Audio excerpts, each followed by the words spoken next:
Hello, this is Seth Winning, and this vlog is my anniversary vlog when I was in 8th grade. So, and it's the right thing to do because even if, well, some people might think, oh, the kid isn't going to get anything out of it because cold word for their vegetable, but we don't know that just because they're nonverbal and they can't speak to you doesn't mean they're not getting anything out of it. They just can't communicate what they're getting out of it in a way that you understand, in a way that I understand. And in that way, it's my fault for not having the communicative skills to connect with that kid.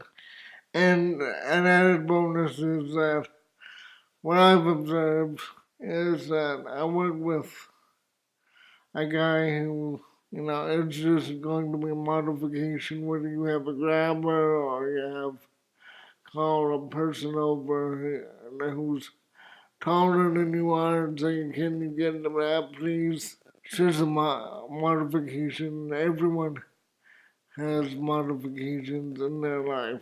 And I just wanted to showcase the things that I like to do because growing up with cerebral palsy, having tons of friends, it wasn't the fact that I have cerebral palsy that got me friends. It was the fact that I like music. I was in band. I like to travel. I was in French club and fine arts club. And I like to play guitar. Just interests that everyone else, a lot of people have that make you who you are. So my interests right now are movies because I made a movie and I like how they're made and I like old movies. My favorite movies are from probably around 1967 to the mid or late 70s. That's when a new school of filmmakers started coming up, starting with Bonnie and Clyde.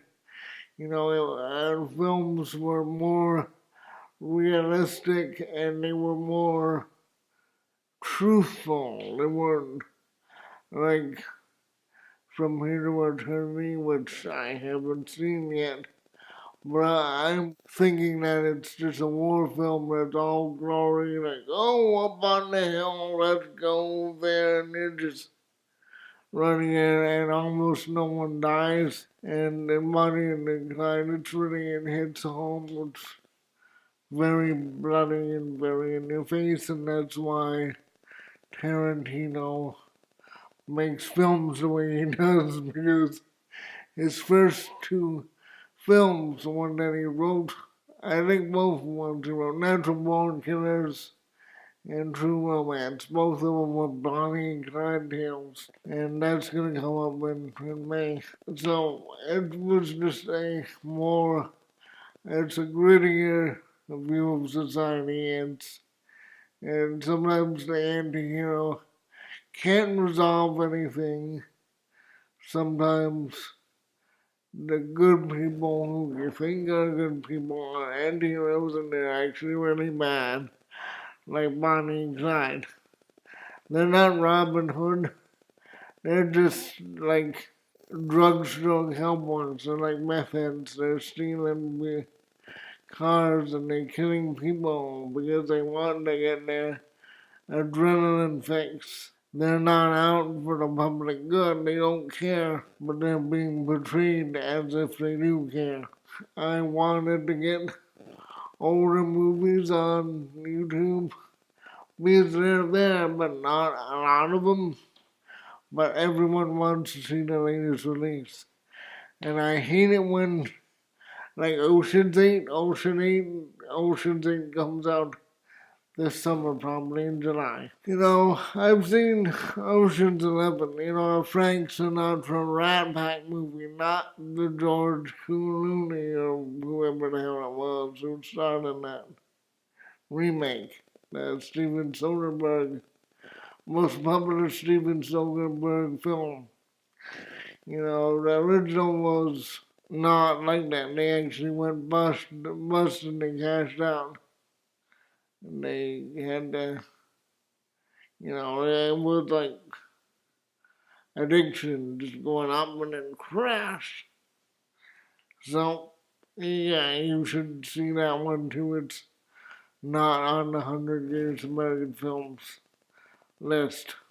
And like the Manchurian Candidate, also with Sinatra, it is really, really relevant today. I mean, God, it's irrelevant. People don't really know about history, or like real history, like War of 1812 history, or they don't really know movie history, and they're thinking they're seeing King Kong for the first time when it was made in 1933 by RKO. And it's just an awareness that movie studios like that put a wall over your eyes by offering you old wine in a new bottle. You know, a lot of the time the first film was better. Just like, I don't know, Indiana Jones, the first film was 500 times better than the last film.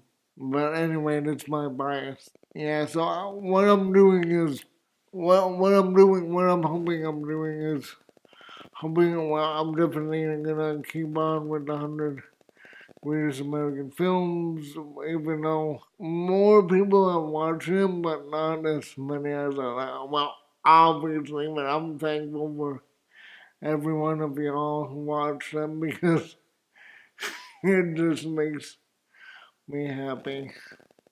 And hopefully I'll be doing some more movies as I produced a movie in 2016 and I'd like to get back into that because that was fun. It was a very good time. You know, I learned a lot. I'm into film, but I've never taken a production class. I'm more of a writer, and I've never taken the directing class. There's stuff that I learned, and I'm totally opposite of most of these YouTubers who say, "Oh, don't go to school." I'm saying go to school because, especially if you're getting into a good school like NYU, man, because you will get connections that you can't get from just doing it in your backyard. Connections are sometimes everything. You know, my film professor called me up and he said, "Hey, would you like to work with this student who's making a film? He needs some help." And I'm like, "Sure, I'm gonna learn some more thing. I'm gonna meet someone, and you know, you never know who you'll meet, especially if we're surrounded by really passionate people." So I hope to do more films, and I was wanting, the focus of this vlog was that if I ever made another film, I'd take the camera on the set and do like little expose, like this is a Fresnel light, this is what it does, this is how you put a gel on it, this is, you know, a C-stand, I don't know. You know, this is all the paperwork you have to do when you do a film. You have to get location rights, and you have to get all the actors to sign off, and this is the job of the line producer. Just so people know that it's a job and it's not all glamorous. That hasn't happened yet, but it doesn't mean it won't. So I also hope to get more out there as I go on vacation because that little trip to Arizona was fun. It was fun because I had my G7X that I was filming everything, and it was just something neat that was out of the ordinary of my normal sit-down vlog type things. And you got to see me walk around, and you got to see me, go to the mall and almost die in the desert. That was scary. I don't know if I'll fully become like other vloggers like Casey Neistat or Mars Bar or Alfie Days, but yeah, I should talk about things that I've accomplished. Like going to Arizona and, even keeping up a steady vlog schedule. That's hard because this house still has not, it has DSL, but you can't upload on DSL consistently. So I've been using libraries and I've been using Starbucks to upload my stuff. I have been editing video coming out and cut on Final Cut Pro because I already own it, and I'm kind of against leasing software if I can help it. Like Adobe Photoshop, I would use it if I could buy it, but the fact that I have to keep on sending them money every month is kind of an obnoxious concept to me. And I know it's going that way because Microsoft 365 does the same thing. I had to turn the camera back on because I've been yammering on for like half an hour. So we'll see how much of this stuff makes it to the cut. I just wanna, because I've got 20 awesome subscribers. I would like more, but 20 awesome subscribers doesn't make it any more affordable to rent software. Oh, the other big thing. I got a girlfriend, her name is Janel, and she vlogs too, and her link will be in the links below and probably on the last pane of this vlog. She's great. She's really awesome. And I love her. Hello, you're probably watching. And you're probably enjoying it. My most ardent fan, one of my most ardent fans. So that was amazing. And she's coming back in July, she says, and at Christmas, because I gotta meet her kids, which will be fun, because, I like kids. She has really smart kids. What was I doing at their age? Nothing. I was watching reruns of Starsky and Hutch.